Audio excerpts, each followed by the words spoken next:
आज Doubtnut app download करें। Doubtnut पर अपने सभी गणित, रसायन विज्ञान, भौतिक विज्ञान और जीव विज्ञान के डाउट्स का करो सफाया। बस प्रश्न की फोटो खींचो, एक ही प्रश्न को क्रॉप करो और तुरंत वीडियो सोल्यूशन पाओ।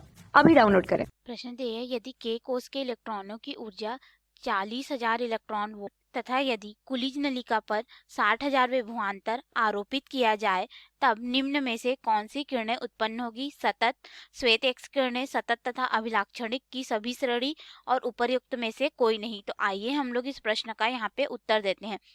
तो देखिए, इस तरह से हमारे पास कुलिज नलिका यानी कि जिस पर हम लोग अधिक विभवांतर और दाब के माध्यम से निर्वात में क्या करते हैं, एक्स किरण को उत्पन्न करते हैं, ठीक है।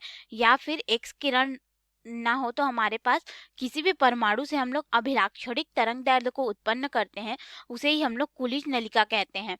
तो यहाँ पे देखिए, हमारे पास जो परमाणु होता है, पहले उसकी संरचना को देख लेते हैं, फिर हम लोग देखेंगे कि यहाँ पे किस तरह की किरणें जो है उत्पन्न होगी।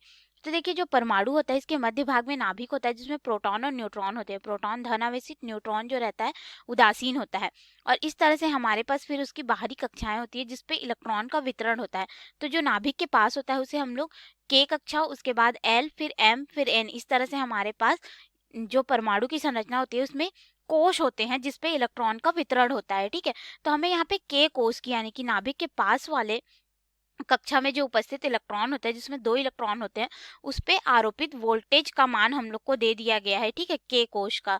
तो जिसका हम लोग को यहाँ पे जो ऊर्जा होगी K कोश की उसको दिया गया है हमारे पास E बराबर E K का है, तो E K से दर्शा देते हैं 40,000 हम लोग को यहाँ पे इलेक्ट्रॉन वोल्ट के रूप में ऊर्जा दी गई है। अब देखिए, हम लोग नलिका में क्या कर रहे हैं, 60,000 का विभवांतर जो है दे रहे हैं। तो यहाँ पे जो हमारे पास ऊर्जा है K कोश की, ये जो ऊर्जा है वो इलेक्ट्रॉन की ऊर्जा से कहीं अधिक है, क्योंकि यहाँ पे इलेक्ट्रॉन को हम लोग को मुक्त कराने के लिए इतनी ऊर्जा की आवश्यकता नहीं होगी, इससे कम ऊर्जा की आवश्यकता होगी, ठीक है। परंतु यहाँ पे ये तो अत्यधिक मात्रा में ऊर्जा है। तो इस कक्षा पे जब हम लोग इतनी ऊर्जा को आरोपित कर देंगे तो यहाँ से सतत और साथ ही साथ अभिलाक्षणिक दोनों तरह की हमारे पास यहाँ पे किरणें प्राप्त होंगी।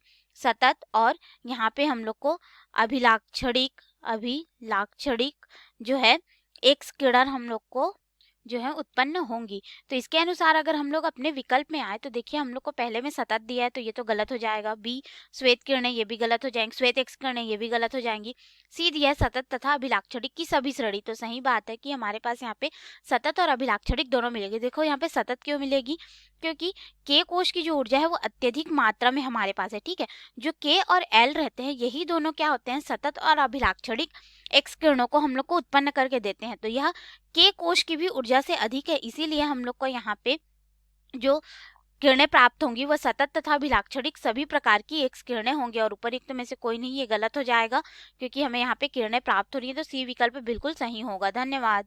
कक्षा 6 से 12वीं से लेकर नीट, IIT, JEE वो एडवांस के लेवल तक 1 करोड़ से ज्यादा छात्रों का भरोसा। आज ही डाउनलोड करें डाउटनेट ऐप या व्हाट्सएप करें अपने सारे डाउट्स 8400 400 400 पर।